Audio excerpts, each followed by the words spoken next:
ذہین اور حساس. ذہین اور حساس لوگوں میں قبض اور بسط کی کیفیت، یہ مختلف سائیکلز ہیں جو آتی رہتی ہیں. کبھی طبیعت میں پشمردگی ہے، دل بجھا ہوا سا ہے، کچھ نا امیدی سی ہے، خود اپنے اوپر اعتماد کی کمی محسوس ہو رہی ہے، مجھ میں صلاحیت نہیں ہے، میں کچھ نہیں کر سکتا، اب تک جو کچھ کیا کبا بھی ہے، امنگ بھی ہے، امید بھی ہے، روشن پہلو نظر آ رہے ہیں. قبض کی کیفیت میں تاریک پہلو نظر آتے ہیں، مایوسی کے پہلو نظر آتے ہیں، پیسیمزم کی کیفیت. اور یہ جو بسط کی کیفیت ہے اس میں روشن پہلو. دیکھو یہ بھی تو ہے نا، آخر یہ بھی تو ہوا ہے اور بھی ہو سکتا ہے، آخر اب تک میں نے یہ کام بھی تو کر لیا، آگے بھی مشکل آسان ہو سکتی ہے. یہ دو کیفیات ہیں قبض اور بسط کی، جن کو کہ صوفیاء کرام نے یہ اصطلاحات، یہ عنوان دیے، قبض اور بسط. جتنی انسان کے اندر حساسیت کی کیفیت زیادہ ہوگی، ذہانت زیادہ ہوگی، اتنا ہی یہ جو ویوز ہیں اس کی ایمپلیٹیوڈ زیادہ ہوتی ہے. کم ذہین انسان ہے، کم حساس ہے، آئیں گے تو صحیح ہے، لیکن یہ کہ وہ ویو جو ہے اس کا ایمپلیٹیوڈ جو ہے اس کے اندر اوپر اور نیچے کی کیفیت زیادہ نہیں ہوگی. لیکن جتنا یہ معاملہ بڑھتا ہے یہ جو ویو ہے اس کے ایمپلیٹیوڈ بڑھتا چلا جاتا ہے. لیکن نارمل انسان کا معاملہ یہ ہے کہ یہ حدود کے اندر رہے. اسی کی ایک کیفیت جو ہے ایب نارمل جب ہو جاتا ہے، یہی ہے جو جدید ہماری جو سائیکولوجیکل میڈیسن ہے اس میں اسے مینیکس ڈپریسو سائیکوسس کہا جاتا. مایوسی ہوئی تو اتنی ہوئی کہ جیسے کمر ٹوٹ کر رہ گئی، اور اسی ڈپریشن میں ہوتی ہیں خودکشیاں، خودکشی کر جاتا ہے ڈپریشن. کچھ روشن پہلو نظر ہی نہیں آ رہا، کوئی امید کا پہلو نظر ہی نہیں آ رہا، کوئی صورت نظر نہیں آتی، کوئی امید بر نہیں آتی. کس طرف جاؤں، کدھر دیکھوں، کسے آواز دوں؟ اے ہجوم نامرادی دل بہت گھبرائے ہے. اور جب آدمی محسوس کرتا I can't face these realities، یہ commits suicide. یہ اور جب کیفیت ہوتی ہے انشراح کی تو آدمی خوب بھاگ رہا ہے، دوڑ رہا ہے، امنگ ہے، محنت ہے، دوڑ رہا ہے، امیدیں ہیں، اب ہر چیز کا روشن پہلو نظر آ رہا ہے. عجیب ہے یہ. اصل میں مجھے کچھ تجربہ بھی ہوا ہے، ہمارے خاندان میں بھی یہ مرض موجود رہا. میرے والد مرحوم کافی طویل عرصے اس مینیک ڈپریسو سائیکوسس کے مریض رہے. کچھ ہوتا ہے یہ معاملہ. ویسے بھی شاید ہمارا خاندان جو ہے اس کیٹیگری میں آتا ہے جس میں ذہانت نسبتاً کچھ زیادہ ہے، حساسیت بھی نسبتاً کچھ زیادہ ہے. یہ دوسری بات ہے کہ کوئی شخص جو ہے یہ فلسفے کے طور پر اختیار کر لے کہ اپنے آپ کو ڈھیٹ بنا لینا ہے، یہ فلسفہ بھی بن سکتا ہے. لیکن یہ ہے کہ اگر آدمی چھوڑ دے اپنی طبیعت کو تو یہ دونوں کیفیات آتی ہیں. انہی کیفیات میں اگر یہ جو اپورڈ اینڈ ڈاؤنورڈ موومنٹ ہے یہ ایک حد سے نکل جائے تو یہ بیماری ہے مینیک سائیکوسس، مینیک ڈپریسو سائیکوسس.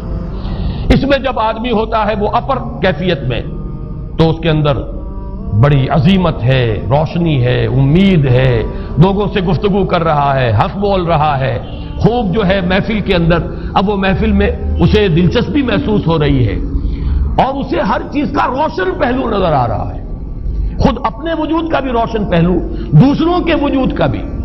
دوسروں کی بات میں سے بھی وہ اچھا پہلو تلاش کریں گے، وہ برا پہلو تلاش نہیں کریں گے. جب دوسری کیفیت ہے ڈپریشن کی، ہر ایک کی بات میں کوئی برائی نظر آئے گی، کوئی اس کی نیت کا فطور ہے، کوئی فساد ہے، کوئی یہ جو ہے بدنیتی کے ساتھ یہ بات کر رہا ہے، کوئی خیر کہیں ہے ہی نہیں، برائی ہی برائی ہے، مایوسی ہی مایوسی ہے، بدلی ہی بدلی. یہ ہے در حقیقت وہ کیفیت. اس کو غالب نے بہترین انداز میں تعبیر کیا ہے. ذہین اور حساس انسانوں میں ان کی جو ترقی ہے وہ انہی مراحل سے ہو کر گزرتی ہے. اور ہر ڈپریشن کے بعد، ڈپریشن میں اس سینس میں استعمال نہیں کر رہا یعنی بیماری کی حد تک پہنچنے والی ڈپریشن نہیں، صرف قبض کی حد تک پہنچنے والا معاملہ. ہر قبض کے بعد جب بسط آتا ہے تو آگے ترقی ہوتی ہے، جس کو آپ کہتے ہیں بائی لیپس اینڈ باؤنڈس. آدمی جو ہے چھلانگ لگاتا ہے، گویا کہ ایک درجہ جو پہلے تھا اس سے آگے درجہ انسان کا جو ہے اس سے بلند تر پوزیشن پر انسان پہنچتا ہے. ہر قبض کے بعد جو نیا بسط آتا ہے وہ ایک نئی کیفیت، نئی شان، نئی بلندی، نئی رفعت لے کر آتا ہے. اس کو غالب نے تعبیر کیا ہے بہت خوبصورت انداز ہے. رکتی ہے میری طبع تو ہوتی ہے رواں اور. یعنی شاعر بھی کبھی ایسا وقت آتا ہے شعر جو ہے اس پر نازل ہی نہیں ہو رہا, شعر نہیں کہہ پا رہا, طبیعت میں رکاوٹ سی ہے, بندش سی ہو گئی ہے, کوئی کلام موضوع ہو ہی نہیں رہا. لیکن پھر جب یہ کیفیت جو ہے بدلتی ہے اور جب پھر بست کی کیفیت آتی ہے, رکتی ہے میری طبع تو ہوتی ہے رواں اور, پھر اس کے اندر ایک جولانی نئی ایک کیفیت جو ہے انشراح کی, وہ ایک بالکل نئی کیفیت نئی شان کے ساتھ. یہ ہے وہ معاملہ جو ان آیات مبارکہ کے پس منظر میں ہے. اسی لیے اب میں آپ کو اس کا حوالہ دے رہا ہوں. تفسیر مظہری میں قاضی ثناء اللہ پانی پتی رحمت اللہ علیہ نے بہت عمدہ بات فرمائی ہے کہ حالت قبض اگر کسی شخص پر طاری ہو تو اس حال میں اکسیر کا درجہ رکھتی ہے یہ سورہ مبارکہ, اس لیے کہ یہ نازل ہوئی ہے محمد الرسول اللہ صلی اللہ علیہ وسلم پر اسی حالت قبض میں. والضحى والليل اذا سجى ما ودعك ربك وما قلى وللآخرة خير لك من الأولى ولسوف يعطيك ربك فترضى ألم يجدك يتيما فآوى ووجدك ضالا فهدى ووجدك عائلا فأغنى. یہ تمام آیات اب معلوم ہوگا کہ جیسے موتی پروئے ہوئے ایک لفظ قبض.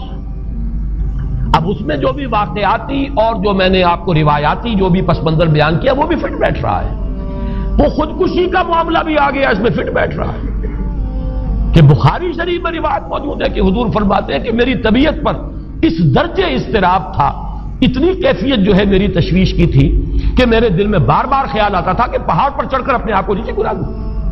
یہ سارے معاملات اب آپ کو محسوس ہوگا جیسے تمام کڑیاں جو ہے وہ جڑ گئی, جیسے رات کو اب آپ اٹھ نہیں پا رہے, اضمحلال ہے, اعصابی جو ہے اعصاب اس درجے متاثر ہو چکے ہیں. صرف یہ ایک احساسات کی کیفیت نہیں ہے, آپ کی قوت فعلی جو ہے قوت عملی وہ بھی اس درجے متاثر ہو چکی ہے کہ کئی راتیں گزر گئی اور آپ رات کو نہیں اٹھ سکے, جس پر کہ ام جمیل کو یہ کہنے کا موقع مل گیا کہ معلوم ہوتا ہے محمد تمہارا شیطان تمہیں چھوڑ گیا.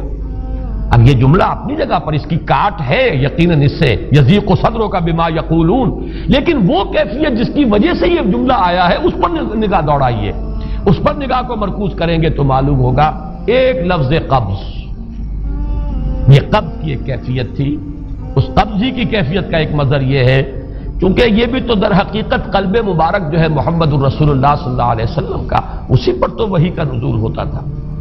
یہ بھی وہی داخلی احساسات و کیفیات کا معاملہ ہے, یہی بھی در حقیقت یہ واردات قلبیہ ہی کا سارا معاملہ ہے. اس کو آپ خارج سے تعبیر نہیں کر سکتے, نہ ابھی کوئی ایسے مصائب تھے, نہ ایسی کوئی مشکلات تھیں, نہ ابھی کوئی رد و قضا ایسی شروع ہوئی, نہ ابھی کوئی بحث و نزاع کا معاملہ ایسا ہوا, نہ کوئی ابھی کوئی فزیکل پرسیکیوشن شروع ہوئی. یہ سب داخلی ہی کیفیات ہیں اور ان داخلی کیفیات کے حوالے سے ان سورہ مبارکہ کو اگر صحیح سمجھا ہے تو صوفیہ نے سمجھا. وہ جو اقبال کا شعر ہے کہ کچھ جو سمجھا میرے شکوے کو تو رضواں سمجھا, مجھ کو جنت سے نکالا ہوا انسان سمجھا. اور کون سمجھے گا؟ وہ تو سمجھے گا کہ دکھے ہوئے وہ دل کی صدا ہے, وہ کیا ہے جو اقبال کی وہ ایک نظم ہے پرندے کی فریاد, گانا اسے سمجھ کر خوش ہونا سننے والے. یہ تو در حقیقت ایک دکھے ہوئے دل کی صدا فریاد, یہ صدا ہے. تو یہ کیفیت جو ہے رضوان سمجھ سکا ہے جو کہ داروغہ جنت ہے, اس نے سمجھا یہ وہی آدم جو نکالا گیا تھا یہاں سے, یہ اس کی فریاد ہے. کچھ جو سمجھا میرے شکوے کو تو رضواں سمجھا, مجھ کو جنت سے نکالا ہوا انسان سمجھا. تو واقعہ یہ ہے کہ اس سورہ مبارکہ کا صحیح فہم اگر حاصل ہوا ہے وہ امام راضی کو حاصل ہو ہی نہیں سکتا. وہ عقل اور منطق کی گتھیاں سلجھانے والے آدمی ہیں, اپنی جگہ ان کی کنٹریبیوشن بہت. یہ لغت اور ادب کا کوئی خاص مسئلہ اس میں ہے ہی نہیں کہ زمخشری اس میں کوئی جولانی دکھائیں اپنی, اس میں کوئی ایسا اشکال ہے ہی نہیں, نحوی اشکال ہی نہیں. لیکن یہ واردات قلبیہ کا معاملہ ہے, احساسات باطنی کا معاملہ ہے, یہ نفسیات انسانی کا معاملہ ہے. اور اس کو وہی سمجھ سکتے ہیں کہ جو ماہرین علم نفس ہیں, اور وہ ہیں صوفیاء کرام ہمارے ہاں, جن کا وہ ذوق ہے, باطنی کیفیات و احساسات جن کا موضوع کہ یہ در حقیقت حالت